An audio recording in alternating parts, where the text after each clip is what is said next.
श्रोता कौन है और सुनने के नियम क्या है? कथा सुनने का मतलब है पहले उसका श्रवण करो और जो सुना है फिर उसका चिंतन करो और चिंतन के माध्यम से फिर तदाचरण करने की चेष्टा करो। आज गोकर्ण जी महाराज ने आदरणीय आत्मदेव जी को जो उपदेश किया उसका मेरे जीवन से कितना संबंध है, इसका विशद विवेचन जिसमें किया जाए, उसका चिंतन करो, फिर ऐसा आचरण करने की चेष्टा करो। तो श्रवण, मनन और निधिध्यासन, ये श्रवण की 3 पद्धति है।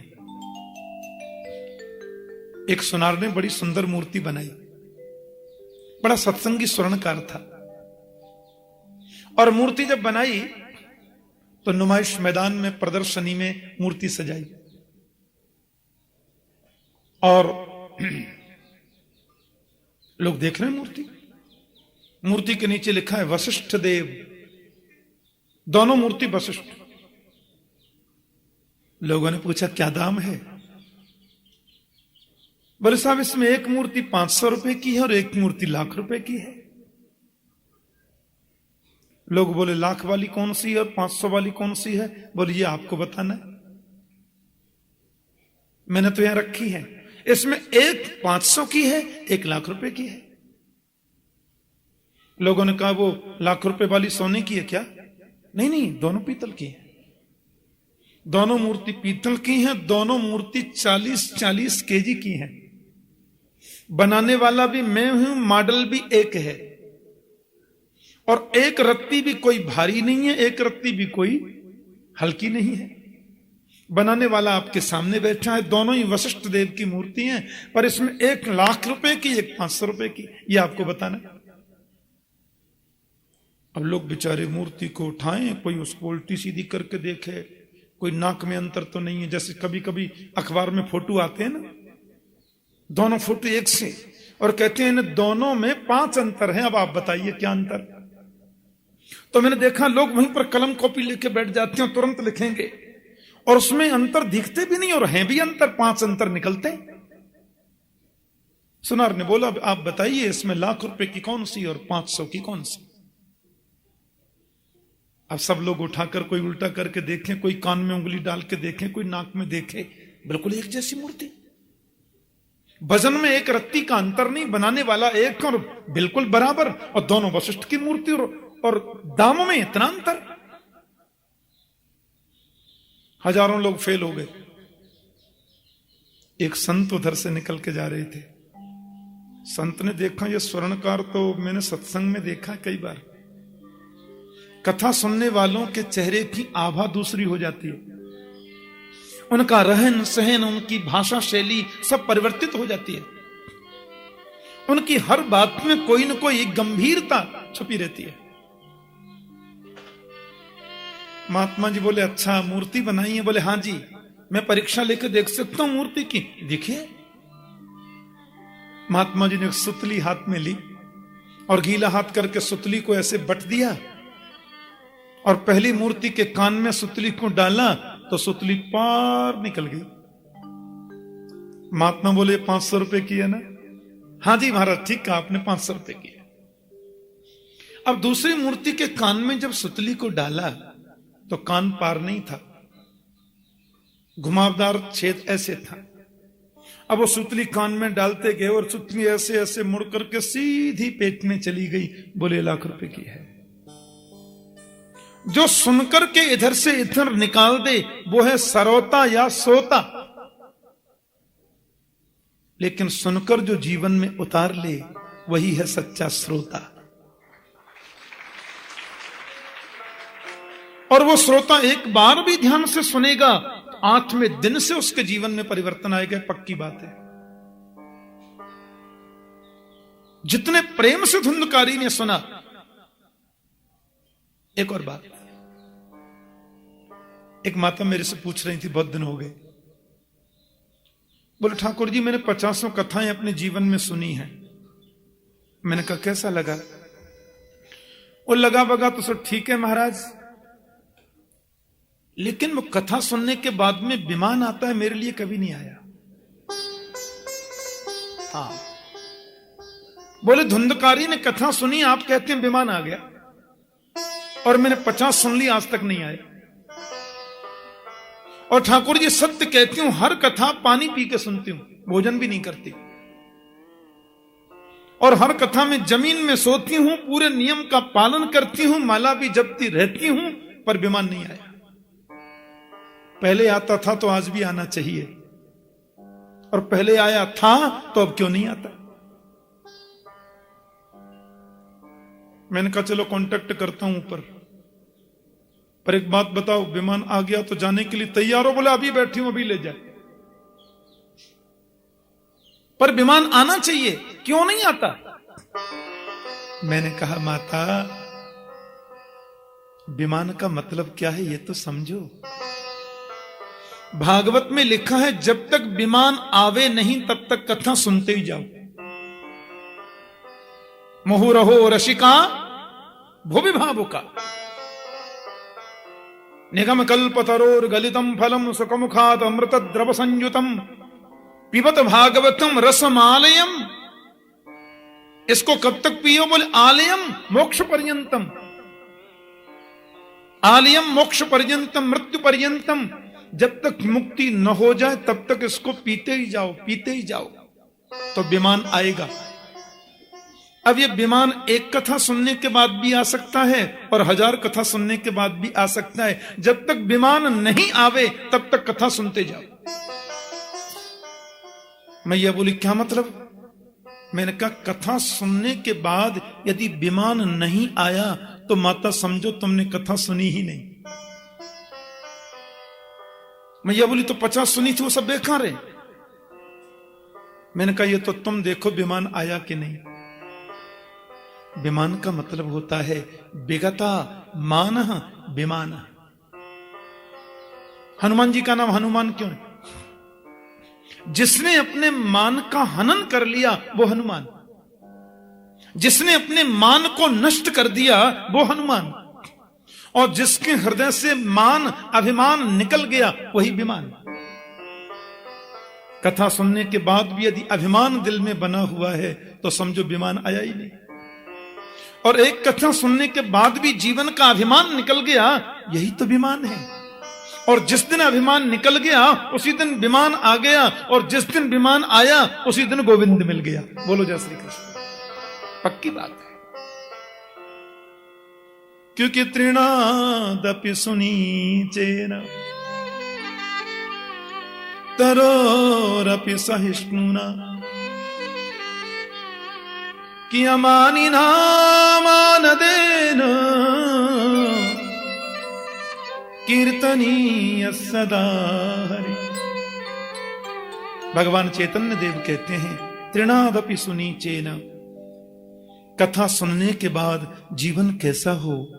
बोले तिनके से भी ज्यादा अपने आप को छोटा मानो,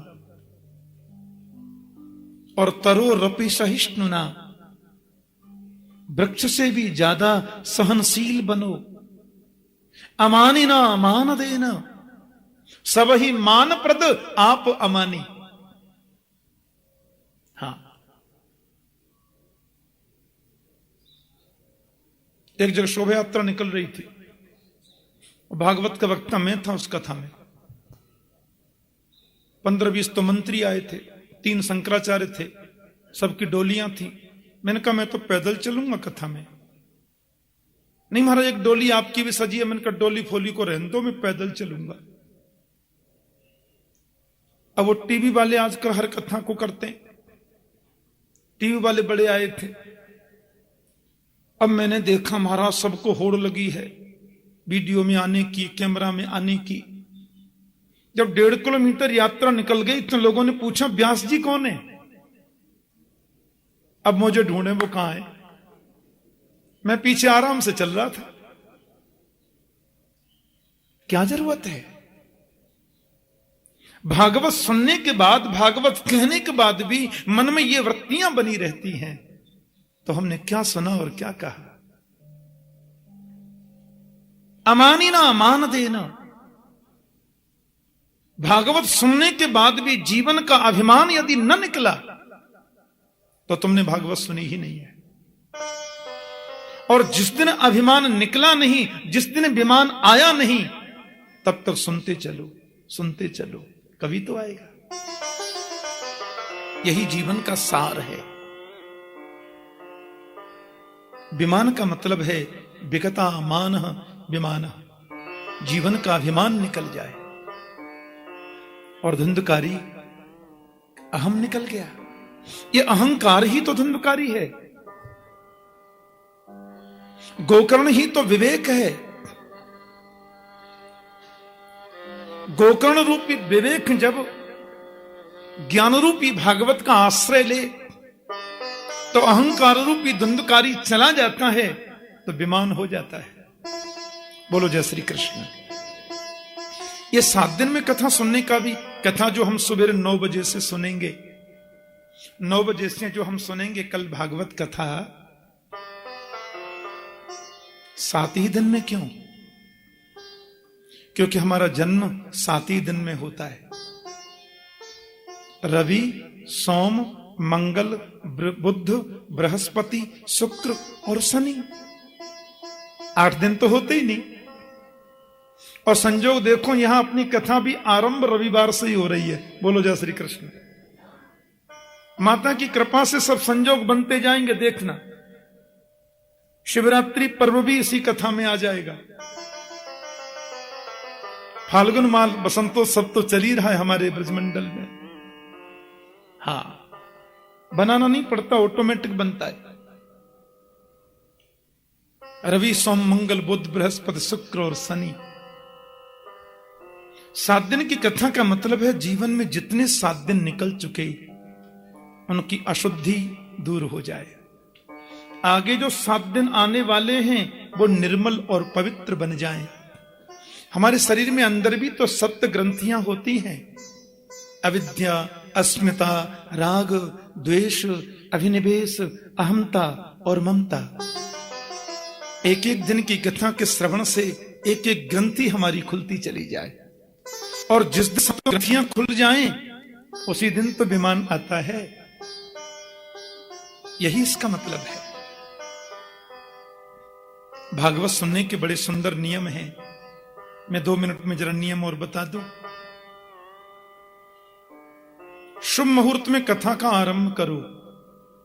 बिना मुहूर्त के कथा प्रारंभ करने से दोष नहीं लगता, लेकिन शुभ मुहूर्त में प्रारंभ करने से पुण्य ज्यादा जरूर होता है। भागवत की व्यास गद्दी पर जो वक्ता बैठे उसको विरक्तो वैष्णवो विप्रो वेद शास्त्र विशुद्धिकृत, उसको परम विरक्त होना चाहिए, संतोषी होना चाहिए। श्रीमद् भागवत में सदगृहस्थ सुदामा जी को उत्तम कोटि का विरक्त कहा है। कृष्ण स्यासीत सखा कश्चित ब्राह्मणो ब्रह्मवित्तम विरक्त इंद्रियार्थेषु प्रशांतात्मा जितेंद्रिय। तो गृहस्थ जीवन में जो संतोषी होता है उसकी विरक्त संज्ञा हो जाती है। इसलिए भागवत का वक्ता विरक्त होना चाहिए, परम संतोषी और वैष्णव होना चाहिए, प्योर वेजिटेरियन। रामकृष्ण के भक्त को वैष्णव कहते हैं। विष्णु इदम वैष्णवम। वेद शास्त्र में निष्णात भी होना चाहिए। व्यास मंच पर उद्धरण भी देवे तो शास्त्रों का दे। ठीक है, कभी थोड़ा सा 1-2 मिनट कुछ कह दिया, अलग बात है, लेकिन ज्यादा चर्चा शास्त्र की करे। नियम है कथा का। बीच में आलस्य न आ जावे, इसलिए जह शब्दम नमः शब्दम शंख शब्दम चकारिए। बीच में कभी कीर्तन करावे, कभी जय जयकार लगाए, कभी शंख ही बजाए, ताकि श्रीमती निद्रा जी आक्रमण न कर लें श्रोताओं पर। हो सके तो 5 ब्राह्मणों का वर्ण करें, वर्णम पंच विप्राणाम। वक्ता के बगल में कुछ सुंदर कीर्तन आदि की व्यवस्था करें। वक्तु पार्श्वे सहायार्थम अन्य स्थाप्य तथा विधो।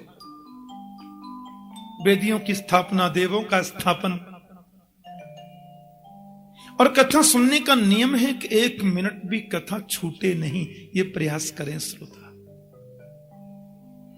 व्यास के आने से 15 मिनट पहले आके बैठे। कल कल निनादिनी पावन यमुना का तट, श्री राधा माधव की रास क्रीड़ा स्थली श्रीधाम वृंदावन, उसमें भी परम पावन परम पुनीत गोपियों के द्वारा समाराधित श्री श्री मां कात्यायनी के चरणों में बैठकर गोपियों ने जिस गोविंद को चाहा उसकी महिमा से संवेष्टित श्रीमद् भागवत की कथा श्रवण करने का अवसर मिले, इससे बड़ा सद्भाग्य और क्या हो सकता है। तो कथा सुने तो बिल्कुल नियमबद्ध होकर के 1 मिनट भी छूटे न, कथा हमारी पूरी सुने, ये नियम है। और तीर्थ में, वृंदावन को हम लोग तीर्थ नहीं कहते। मुझे लगता है वृंदावन को तीर्थ कहना तो वृंदावन धाम का अपमान करना है। 4 धाम में वृंदावन का नाम नहीं है। हाँ, उत्तर में बद्रीनाथ, दक्षिण में रामेश्वरम, पूरब में जगन्नाथ, पश्चिम में द्वारकाधीश, 4 धाम। उत्तर के 4 धाम अलग, फिर पश्चिम के 4 धाम अलग, फिर पूरब के 4 धाम अलग, दक्षिण के 4 धाम अलग, वो अलग अलग भी हैं, उनमें वृंदावन नहीं है। तीर्थों की लिस्ट में वृंदावन का नाम नहीं है।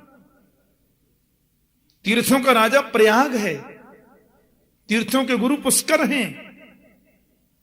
वृंदावन क्या है? बोले तो मेरे गोविंद का अपना घर है। बोलो जय श्री कृष्ण। तीर्थों का राजा जब प्रयाग को बनाया गया तो सब लोग उसको टैक्स देने जाते, कर देने जाते, भेंट देने जाते, वृंदावन कभी नहीं गया।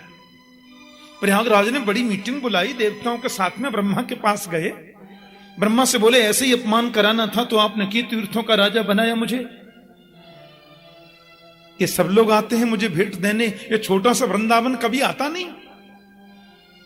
ब्रह्मा बोले वृंदावन के बारे में कुछ भी कहने की मैं स्थिति में नहीं हूं, पर तुम्हारी सहायता कर सकता हूं। ब्रह्मा जी सबको लेकर के नारायण के पास गए, गोविंद के पास। कन्हैया बोले बोलो। बोले ये तीर्थराज बड़े दुखी हो रहे हैं कि सब तीर्थ मुझे भेंट देने आते, कर देने आते, वृंदावन कभी आता नहीं। मुस्कुरा करके बोले गोविंद, तीर्थराज प्रयाग से, ओ भले आदमी, मैंने तुम्हें तीर्थों का राजा बनाया था, अपने घर का राजा थोड़ी बनाया था। अरे गोविंद का स्थान है अपना। और हमारे ब्रज के रसिक संत तो कहते हैं कि रे मन वृंदा विपिन निहार, यद्यपि मिले कोट चिंतामणि, तदपि न हाथ पसार। विपिन राज सीमा से बाहर, तो हरिहु को न निहार। वृंदावन की सीमा से बाहर गोविंद भी आखन के बोले मैं आ गया, आओ मेरा दर्शन करने। तो उनसे भी बोल दो तुम्हारी गर्ज पड़े तो अंदर ही आके दर्शन दे दो, हम तो यहीं रहेंगे। तो वृंदावन मतलब पूरा ब्रजमंडल, 84 कोस का ब्रजमंडल। हाँ, ये पूरा वृंदावन ही का ही स्वरूप है। वृंदावन ब्रज माही या ब्रज वृंदावन माही एक ही बात है। वृंदावन ब्रज माही कहो या ब्रज वृंदावन माही कहो, एक ही बात है। उस वृंदावन में कथा सुनने का अपना अलग महत्व होता है। बोले महाराज जी खाना क्या चाहिए? बोले 7 दिन हो चुके, तुम फलाहार लेके सुनो, नहीं तो केवल घी पी के सुनो, नहीं कर सकते तो एक टाइम फलाहार एक शाम भोजन लेके सुनो, ये भी नहीं कर सकते दिन में 5 बार भोजन करो पर कथा सुनो। भोजनम तू बरम मन्ये नत विघ्न करो यदि, नोपवास वर प्रोक्ता कथा विघ्न कारक। हाँ, हम तो फलाहार लेके सुनेंगे और दूसरे दिन ही गड़बड़ हो गया, पेट छूट गई ना कथा। इसलिए हल्का भोजन लेकर भी, दोनों टाइम प्रसाद लेकर भी कथा सुनने में मन लगे तो कोई दोष नहीं है। और वृंदावन में तो इनसे नियमों की जरूरत ही नहीं है। माता की गोद में बैठे, क्या चिंता है। या देवी सर्वभूतेषु मातृरूपेण संस्थिता नमस्तस्यै नमस्तस्यै नमस्तस्यै नमो नमः। पहले दिन भागवत को सिर पर विराजमान करके लाए, ऐसे ही पहुंचा के आए। जितने भी उत्सव आए, राम जन्मोत्सव, कृष्ण जन्मोत्सव, गोवर्धन लीला, बड़ी श्रद्धा बड़ी धूमधाम से मनाए। कथा का प्रवचन प्रसंग चल रहा था। ज्ञान वैराग्य दोनों युवा बन गए। भागवत सुनते ही दोनों पुष्ट हो गए। भक्ति माता की खुशी का ठिकाना नहीं रहा। और वहां जितनी मंडली बैठी थी ना, सब लोग कीर्तन में तल्लीन हो गए कि प्रहलाद स्थानधारी तरल गतितया चोद्धव कांस्य धारी वीणाधारी स्वर ऋषि स्वर कुशलतया राग करतार्जुनो भू इंद्रोवादिन मृदंगम जय जय सुकरा कीर्तने ते कुमारा यत्राग्रे भाव भक्ता सरस रचनया व्यासपुत्रो बभूव।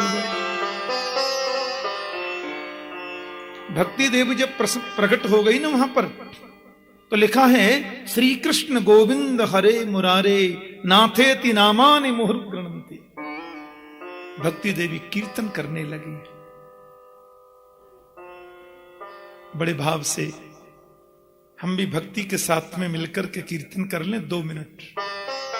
फिर आपको एक बात बता दूं, आरती से पहले कोई भी अपना स्थान नहीं छोड़ेंगे। महात्म्य का वर्णन यहां संक्षिप्त हुआ। सवेरे ठीक 9 बजे भागवत कथा का शुभारंभ होगा। कथा का समय है 9 बजे से 12 बजे तक, अपराह्न में 3 बजे से 6 बजे तक। आज थोड़े विलंब से महात्म्य प्रारंभ हुआ, इसलिए मैंने कुछ समय आपका ज्यादा ले लिया। कीर्तन सब लोग मेरे साथ में बोलेंगे, फिर भागवत जी की परम मांगलिक आरती सब लोग गाएंगे, और उसके पहले कोई भी अपना स्थान न छोड़ेंगे। विशेष विनम्र निवेदन। श्री कृष्ण गोविंद हरे मुरारे हे नाथ नारायण वासुदेवा। श्री कृष्ण गोविंद हरे मुरारे हे नाथ नारायण वासुदेवा। श्री कृष्ण गोविंद हरे मुरारे हे नाथ नारायण वासुदेवा। श्री कृष्ण गोविंद हरे मुरारे हे नाथ नारायण वासुदेवा। हे नाथ नारायण वासुदेवा। हे नाथ नारायण वासुदेवा। हे नाथ नारायण वासुदेवा। हे नाथ नारायण वासुदेवा।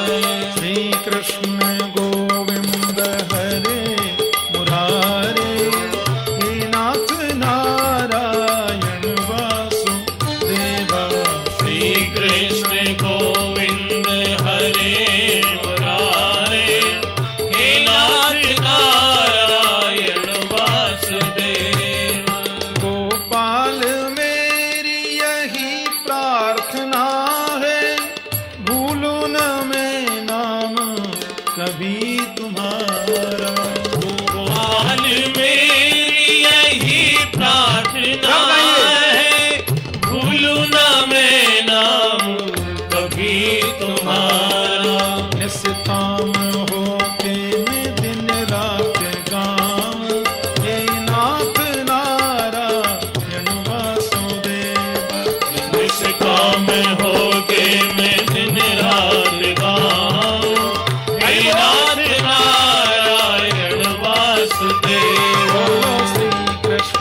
ताली बजाने से हाथ की रेखा बदल जाती है। हाँ, माता यशोदा हरि को जगावे, गोपाल जागो अब नैन खोलो। माता यशोदा हरि को जगावे, गोपाल जागो अब नैन खोलो। बारे खड़े गोप बुला रहे हैं, हे नाथ नारायण वासुदेव।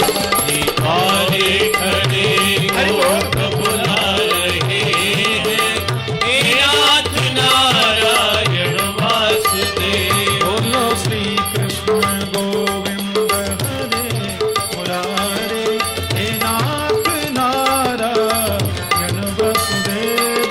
श्री कृष्ण गोविंद हरे मुरारे, हे नाथ नारायण वासुदेव। देहांत काले तुम सामने हो, बंसी बजाते मन को लुभाते। देहांत काले तुम सामने हो, बंशी बजाते मन को लुभाते। यही गीते गाते मैं तन नाथ त्यागूं, हे नाथ नारायण वासुदेव। यही गीत गाते मैं तन नाथ गाऊं, हे नाथ नारायण वासुदेव। हे नाथ नारायण वासुदेव, हे नाथ नारायण वासुदेव। हे नाथ नारायण वासुदेव, जय हो। हे नाथ नारायण वासुदेव। हे नाथ नारायण वासुदेव, हे नाथ नारायण वासुदेव। हे नाथ नारायण वासुदेव, हे नाथ नारायण वासुदेव। श्री कृष्ण गोविंद हरे मुरारे, हे नाथ नारायण वसुदेव। श्री कृष्ण गोविंद हरे मुरारे, हे नाथ नारायण हे नाथ नारायण, हे नाथ नारायण, हे नाथ नारायण, हे नाथ नारायण, हे नाथ नारायण, हे नाथ नारायण, हे नाथ नारायण, हे नाथ नारायण, हे नाथ नारायण, हे नाथ नारायण नारायण, हे नाथ नारायण, हे नाथ नारायण, हे नाथ नारायण। हे नाथ नारायण। प्रहलाद जी तो ताली बजा रहे हैं, उद्धव जी बड़ा कांसा बजा रहे हैं, देवर्षि नारद उधर वीणा बजा रहे हैं, देवराज इंद्र मृदंग बजा रहे हैं, इंद्रो वादिन मृदंगम। सनत कुमार जय जय की ध्वनि कर रहे हैं, भक्ति देवी नृत्य कर रही हैं। शंकर जी से कहां रह गया। भगवान भी आ गए और बोले मांगो। मत्तो बरम भावव्रतात् वृणुध्वम। भक्तों ने कहा एक ही बर दे दो, जब जब आपकी कथा सुना करें तब तब आपका दर्शन हो जाए करे। धुंधकारी को मोक्ष मिला, भक्ति के कष्ट की निवृत्ति हुई, ज्ञान वैराग्य की पुष्टि हुई, अहंकार का विनाश होता है, भक्ति की पुष्टि होती है, ज्ञान वैराग्य का संवर्धन होता है और गोविंद की प्राप्ति हो जाती है। यही भागवत का सार है, यही भागवत का मूल है।